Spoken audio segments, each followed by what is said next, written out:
Okay. Hey guys. So this, as I said, I was going to give you a short instructional video. So here it is. Okay. Last night, you should have read or reread, and hopefully you've, at this point, followed instructions, you've read the article twice. Remember, it's imperative that you understand the assignment. If you've only read the article once, or heaven forbid, please don't be the person that hasn't read it at all. I highly recommend you read it yet again this weekend to make sure you're truly understanding. And in fact, it might help you, having watched part of the movie, to then go back and reread the article to get a better understanding of some different lenses that you could be looking at the movie, from which you can be looking at the movie. Okay. So, movie notes.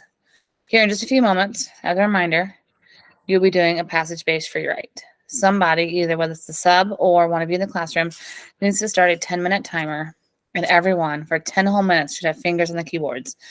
You guys, I do compare how much writing is done per person. And if somebody turns something in that looks like a severely lacking amount of work compared to everyone else, that's how you lose points. So you need to be writing. I don't know how else to say this. What's your understanding of the text? What are your questions about it? What are some interesting lenses?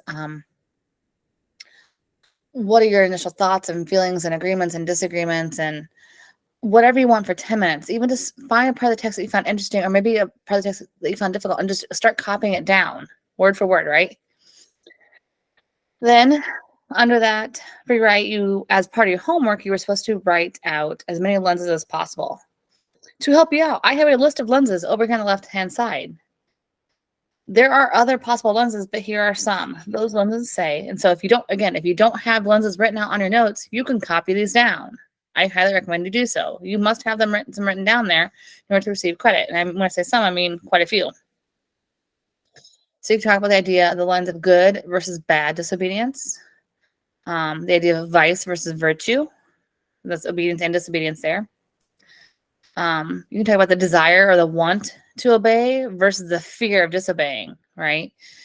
You can want to obey, or you can just fear disobeying. Both end up the same result, but there's different purposes behind your actions there. The idea of disobedience, creating individuality and freedom. You could have fear or courage based on the environment to either obey or disobey. This idea of rational versus irrational authority. Think about the help or the power involved there.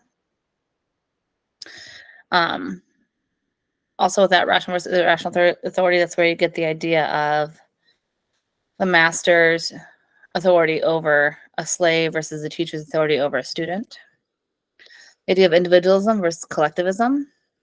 Being a slave versus being a rebel. And there's a difference between being a rebel and something else. We'll discuss that a few points down. I'll wait. You talk about obedience to a person or power versus obedience to self. You talk about the fact that obedience equals safety. There's a difference, according to the text, between being rebellious and being revolutionary. You have authoritarian versus humanistic conscience. The idea of human and inhuman, or the idea of bringing or destroying life.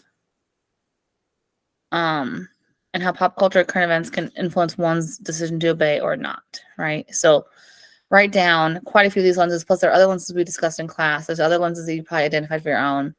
You should have quite a few lenses written down because you want a large selection. You want to have a variety of things to choose from when you go to start writing. Again, when you put the work in up front, when you do the notes like I told you to do, when you put copious notes on the page, when you really engage with the text, when you have a lot of things you could possibly analyze, when you put the work in up front, writing the essay is so much easier. And if some of you had done the work like I told you to do in taking notes, writing your essays wouldn't have been as hard this past time around, okay?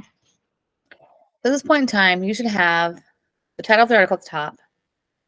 You've done a 10-minute passage, but you will, in here in a moment, do a 10-minute passage-based free write, and you should have a whole bunch of lenses written out. The next thing you're going to be doing is, as you're watching the movie, you're going to be taking notes. As a reminder, the focus right now is that middle column, identifying scenes, and the right column, identifying things in that scene that you could analyze. And again, copious notes. You want as many scenes with as many things per scene as you can possibly identify, so that you have a large selection to choose from when you go to write your essay. Okay, there's a sample up there at the top having to do with Ella Enchanted from yesterday. Use that as like your guide, okay? Based on what I assume you will get done and what you will watch, there's at least 2 scenes just today that you should be taking notes on. And as always, you should be adding more rows to that worksheet so you can add more scenes to analyze, okay? So, in case you don't know anything about Hunger Games, let me give you a little bit of background. Okay, this is from the author Suzanne Collins. Here's a little bit of information you that might help set it up that you don't quite receive when you watch the movie. In the ruins of a place once known as North America lies the nation of Pan Am, a shining capital surrounded by 12 outlying districts. The capital is harsh and cruel and keeps the districts in line by forcing them all to send one boy and one girl between the ages of 12 and 18 to participate in the annual Hunger Games, a fight to the death on live TV. Okay, so there's 13 districts total. There's the capital in the center and 12 are on the outside of it. Once you get in more into books or movies 2, 3, and 4, you'll see that District 13 tried to rebel but didn't succeed. So that's why District 12 is the last district in this movie, because there is no District 13. They've annihilated it. Okay. Something I want to address is this idea of dystopian. In case you've never studied dystopian text, many of you may have just studied dystopian text with me when we did Fahrenheit 451, but some of you may not have been in that class. Okay, dystopian refers to an imagined community or society that is dehumanizing and frightening. Okay, Fahrenheit 451, The Giver, Hunger Games, Maze Runner. What's the other one? Minority Report is a movie. There's some Will Smith movies in which he's the last man on Earth. I think he's the last man on Earth. There's a whole bunch. Okay. Those are all dystopian. Okay, it's imagined community society that's dehumanizing and frightening. And therefore, there's an imagined state or society where there's a great suffering or injustice. Okay, so it's not only just dehumanizing and frightening, it's also a lot of suffering and injustices occurring. Okay. Dystopian fiction offers a vision of the future. Dystopias are societies in cataclysmic decline, like it's extreme decline. Things are going horribly wrong. And the characters who battle environmental ruin, technological control, and government oppression. You'll see all of those here.